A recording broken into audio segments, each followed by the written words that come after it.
A production fee for your Hometown Health Connection was made by Buffalo Healthy Living Magazine and its sponsors. The COVID-19 numbers are staggering, and experts say we're not even seeing the full impact of holiday gatherings yet. New cases are exploding across the country, and here in Western New York, we're seeing more hospitalizations and more deaths. The good news is that we're starting to see the light at the end of the tunnel. As we come to you, vaccines have received FDA approval. As many as 20 million Americans could soon be vaccinated by year's end. But this is only the beginning. It's going to take a massive effort to produce, distribute, store, and deliver doses to people across the country. Here to answer your questions surrounding the pandemic is Dr. Kenneth Snyder, Vice President of Physician Quality at Kaleida Health and a neurosurgeon at UB Neurosurgery. He is also an assistant professor of neurosurgery and radiology at UB Jacobs School of Medicine and Biomedical Sciences. And Dr. John Sellick, a professor at UB Jacobs School of Medicine and Biomedical Sciences. A leading expert in infectious diseases, Dr. John Sellick's work includes pandemic and bioterrorism planning activities. He sees patients at Kaleida, the VA health system, and at UB Student Health Services. And they join us for this edition of Your Hometown Health Connection.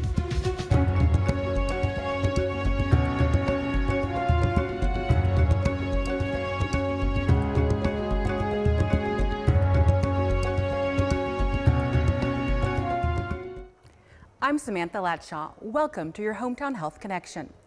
The U.S. continues to suffer from a surge of COVID-19 with thousands of new cases each day. The numbers are also on the rise here in Western New York. We're seeing more people in the hospitals and more people in the ICU and more people losing their lives due to COVID. With Christmas and Hanukkah and New Year's Eve approaching, health officials are again warning against gathering with people who are not in your immediate household. Doctors, welcome. Thanks for joining us. We'll start with Dr. Sellick. We're seeing COVID-19 cases on the rise in all 50 states, but especially right now, right here in Western New York. Why do you think that is, and why are the numbers so high here? Their numbers are actually higher in other parts of the country, but for New York, they're higher here. We've seen as everybody has moved indoors from a very nice summer and very good weather. Everybody is indoors now, and people have COVID fatigue. They're tired of wearing masks and they're tired of distancing.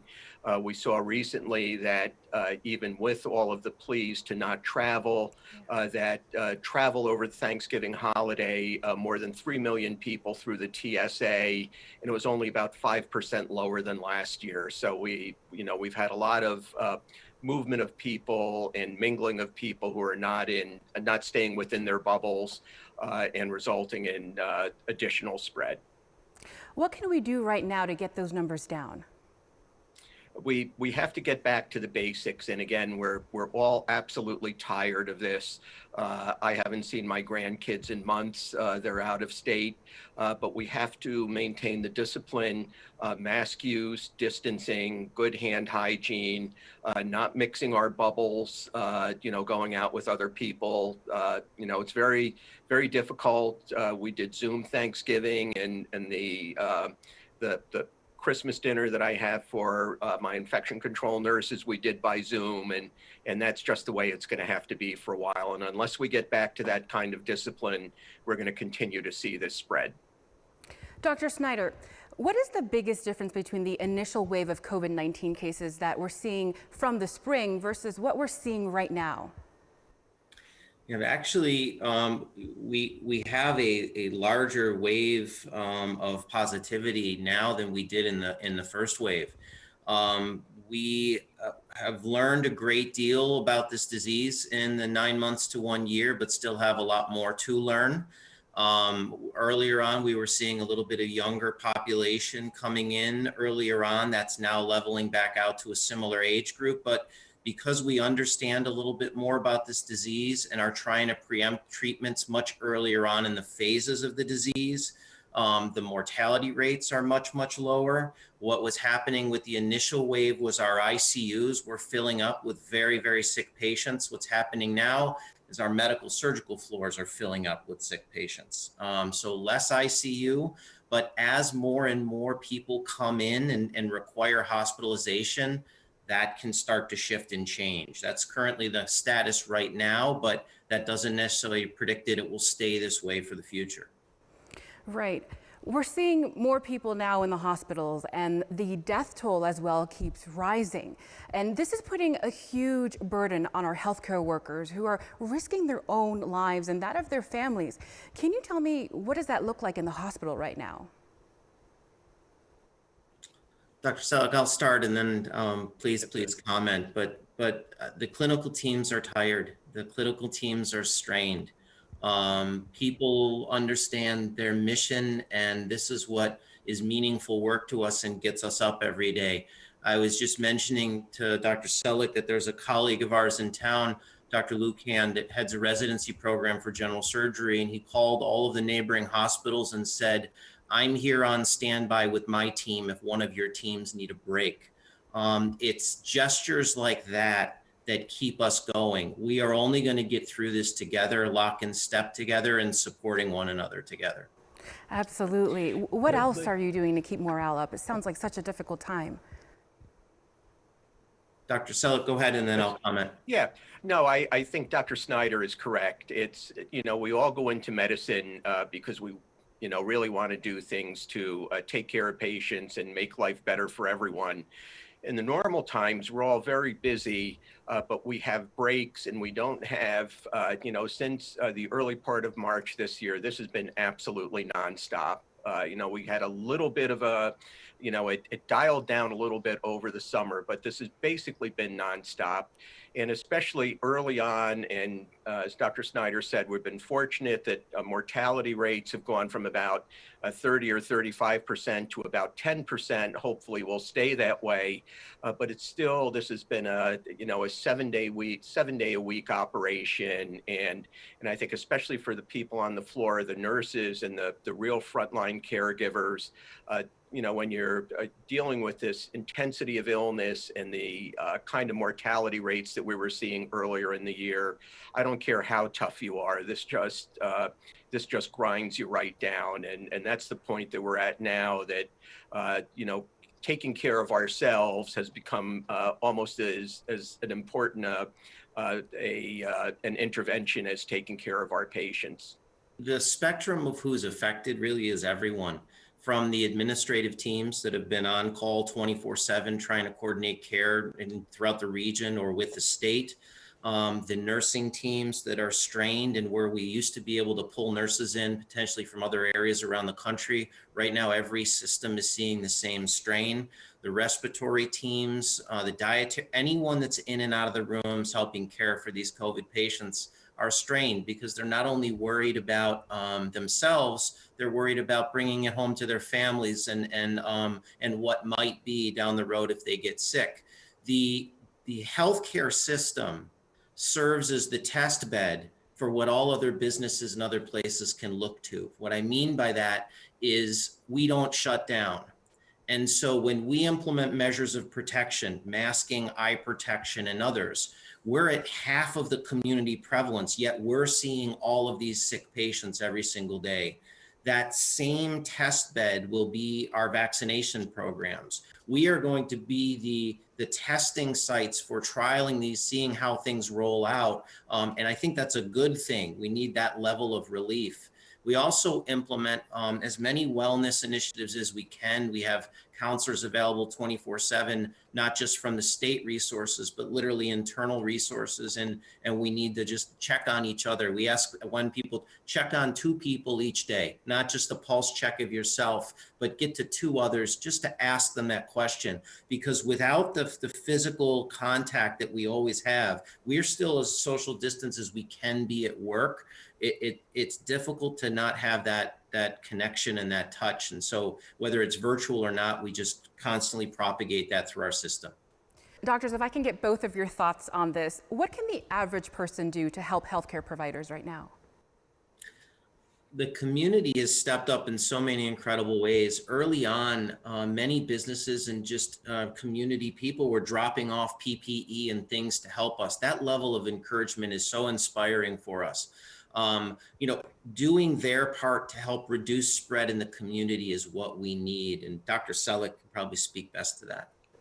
Yeah, I think that that's really the key. I agree with Dr. Snyder that people dropping off food and gift certificates and all of this stuff is absolutely wonderful. The thing to do now is please don't get sick. Do everything you can to prevent additional infections, because the fewer infections we have, then that's better for the community in general, and it's also much better for healthcare workers, again, for the things that we talked about, not being consistently overwhelmed.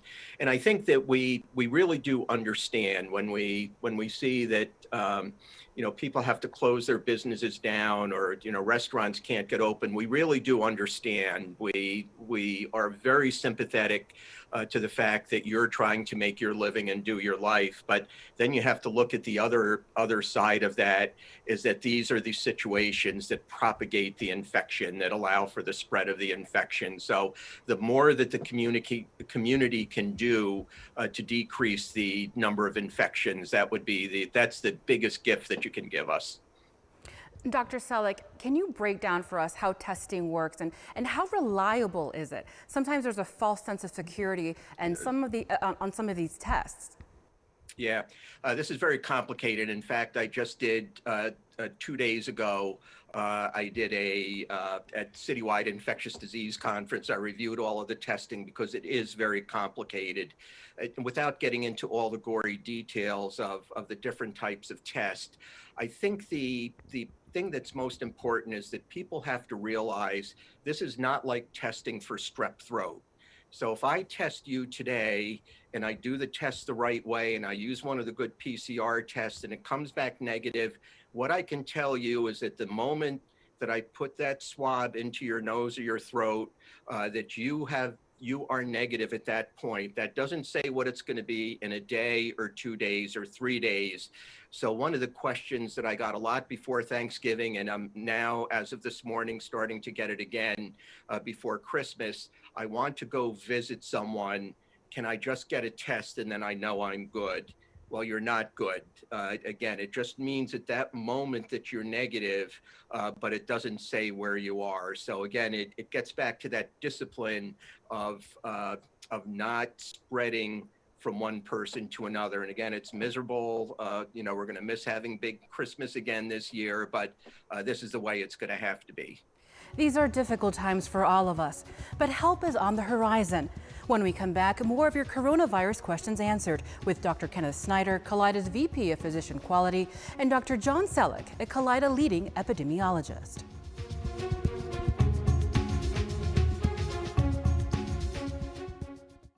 Buffalo Healthy Living magazine is a free, full-color magazine distributed throughout Western New York.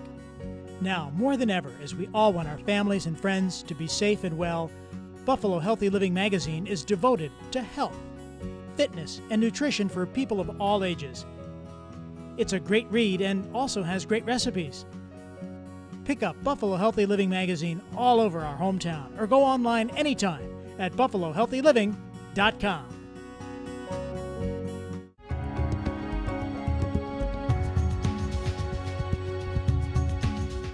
Welcome back to your Hometown Health Connection. I'm Samantha Latshaw.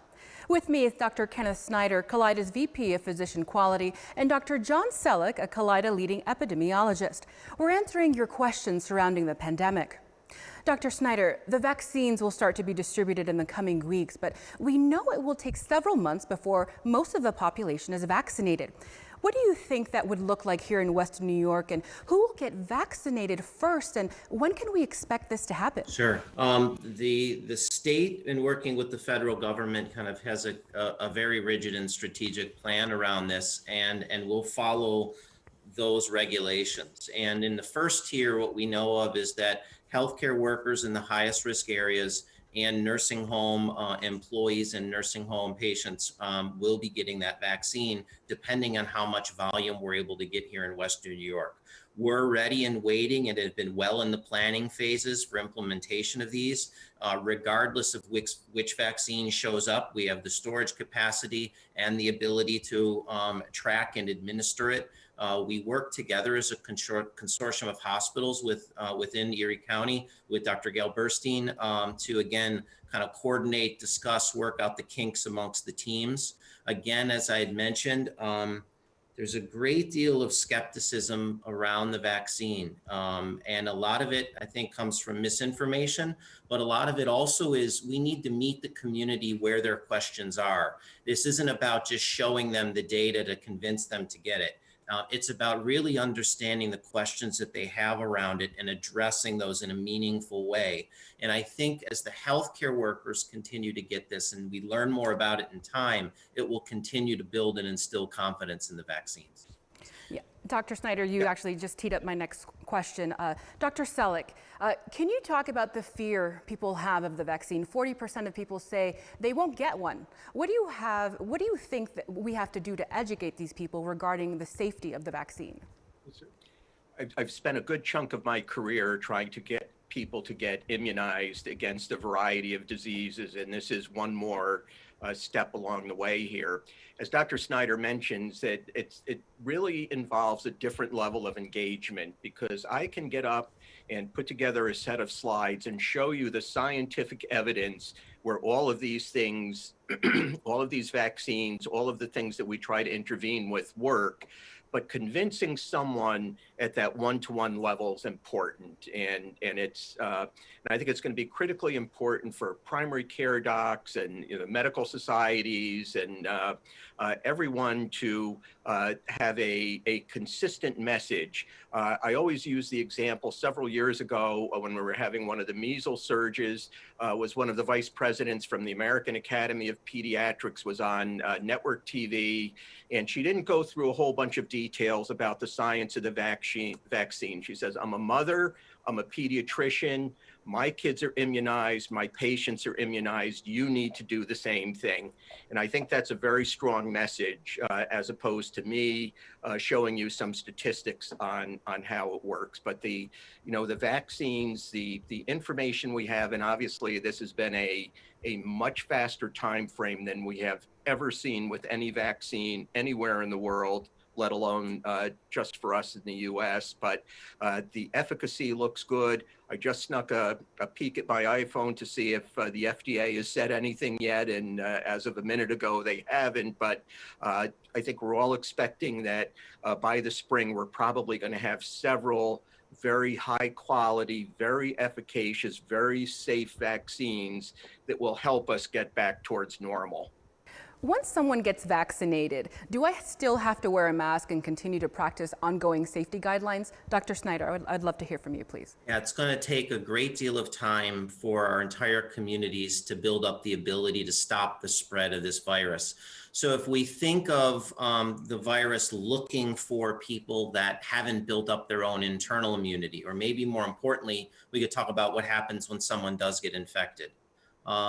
Every part of this conversation is a relative risk conversation. Even though our mortality and death rates are going down with this virus, you don't want this virus. If you get sick from it, it can have significant long-lasting consequences. About 80% that get this virus don't need any health care. They're either asymptomatic or very mild, but about 20% really need to seek care. And of that 20%, maybe 5 or 10% come into the hospital sick. And just because they survive and we're learning how to treat it earlier on doesn't mean that they don't have consequences for long times, 6 months or sometimes even more. There's more scarring than we'd expect, and people can still have very significant lingering symptoms. So when they see the virus, though, regardless, our bodies have billions of years of an innate system in it to learn how to fight it. And we trigger both a B cell and a T cell response, and those are important. The B cells make antibodies that are like sharpshooters that are able to trigger this virus and actually stop it from infecting our cells or identify the cells that are infected and help those get killed. The T cells remember it. And so even if our antibodies drop down again, if the T cells remember what they've seen, they can trigger an antibody response again within a day. And so that's how our natural body would fight this. What we've done with vaccines is safely trigger the body to elicit the same B and T cell immune response without ever being infected with the virus. So when we talk about the symptoms that people can get from vaccination, it's the symptoms of your body's immune response mounting those soldiers that are ready to combat it if it needs to. The fever, the pain at the site, the headache, the malaise, the chills, the muscle aches. That's not you got infected. That's I'm building up an army in case I ever see this virus. And what we need is the community to be at about 80% of having an immune response so that the virus can't jump and find another individual to spread it and continue to spread it. Again, if we're thinking of dry grass and a fire, we're pouring a hose over as much of the land as we can so that fire has nowhere to jump to. Now, these vaccines, both of them were made with amazing technology. Do both vaccines, the Pfizer and the Moderna vaccine, do they work the same in your body? And will we be able to get to choose which one we want? They're basically the same technology, strands of ribonucleic acid, RNA. Right now, I think one of the things Dr. Snyder said is critically important, and that's the risk-benefit ratio. So we're not going to target, as we do with most of our vaccines, we're not going to target young people early on with this vaccine. We are going to target people at the point where they're at the highest risk of a bad outcome, which is why we're going for people in nursing homes, the staff in nursing homes, hospital staff. Depending on how this develops over the last several months, you may eventually get some choice in vaccine. But early on, there's such a relatively small number of doses. Pfizer, I think they've got something like 6 million doses. There are 328 million people in the United States. So obviously, we're not going to be able to, and it's a 2-dose regimen. So we're not going to be able to get everyone early. So I think early on, you're going to have to get, and again, hopefully you're doing that risk-benefit analysis and you say, I need this vaccine, and you're going to get whichever one is going to be available, and then maybe come the spring, there will be some options with that. What's very exciting in this new data, and again, I wouldn't be surprised if the Nobel Prize comes out of this. The work on these mRNA vaccines have been taking place since SARS originated in 2001. These are 20 years in the making and the basic science behind them. Normally, the way vaccines are made is you take a virus and infect either cell line or a chicken egg, and you let the virus run rampant in these cell lines or in these incubated eggs. And at some point, you then kill off all the virus and then inject it. That's how typical viruses are made. What's amazing about this technology is we're using the code for just the spike, the part that's most antigenistic in our body, the thing that triggers the immune response, and that's all you get. And we're putting that directly in our bodies and allowing our bodies to be the machine that makes the response. You don't need to let the virus run rampant in something to make the supply of vaccine. And literally, it used to take like 1 egg's worth of vaccine of virus was what equaled 1 dose. So you can imagine how much work would go into building those vaccines. We're now using our own bodies as the incubator in the machines without needing any of that other technology. It really is revolutionary and incredible. And again, I will say, I want the highest risk people to get it. But I will be, I see acute neurosurgical patients, many with COVID, many with stroke. When it's my turn, I will be getting it because it will give me a significant peace of mind knowing that my immune response is primed and ready. What we need to be careful about is you can still get sick. You can still be infective, but the time frame that you should be infective should be much shorter. There's a nuance in the AstraZeneca routine that's different than the Pfizer and the Moderna. The Pfizer and the Moderna studies only looked for symptomatic people. They only tested people when they were symptomatic with COVID. The AstraZeneca trial is testing everybody. So it's a really interesting trial because we're going to learn if the vaccine actually shuts the virus down completely. And so we're excited to collect that news when those reports come out. Doctors, we have a few months ahead of us before we get the vaccine. What are a few words of wisdom you can share with us as we push through the holidays and beyond? Again, we have to go back to the basics, not mingling with other people, maintaining our social or physical distance, wearing masks when you're not with your very own indoors, with your very own household, and good hand hygiene. And then once the vaccine becomes available, get it. I mean, we're all going to get it. I'm not going to elbow my way ahead of the folks who work in the ER or the ICU, but when my turn comes, I'm going to get it as well. These are the things that we can all do, and the more of this we do, the sooner we get back to something that looks like normalcy. We need to educate people, not tell people how to behave. We need to understand that everyone has a set of priorities that are critical. If someone's father or grandfather's 99 or 100, and this may be their last Christmas, we understand that. And how do you then do the best you can to minimize risk around those scenarios? I want to thank you, Samantha. I want to thank Annette Pinder and Buffalo Healthy Living. We need to have a lot more engagement with this community to answer their questions on these vaccines and what we need to do day by day. I think we have to understand that people that don't look like they're sick are who could be spreading it. We have to treat every single person as if they're potentially positive and understand that as we're interacting them and making our decisions. Having you both here tonight is extremely helpful for our community. Both Dr. Kenneth Snyder and Dr. John Sellick, thank you so much for your time. Thank you for having us. Happy holidays, everyone. And Samantha, thank you. And be safe. While promising COVID-19 vaccines are just a few months away from widespread distribution, our experts warn there is still a long winter ahead. Health officials say we need to continue to wear a mask and avoid large indoor gatherings, no matter how difficult it may be for some of us. Keeping up with safety guidelines is still vital.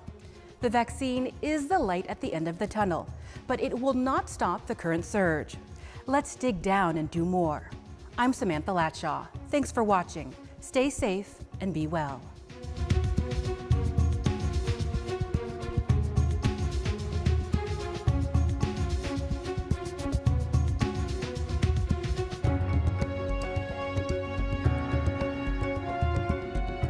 A production fee for the preceding presentation of Your Hometown Health Connection was made by Buffalo Healthy Living magazine and its sponsors.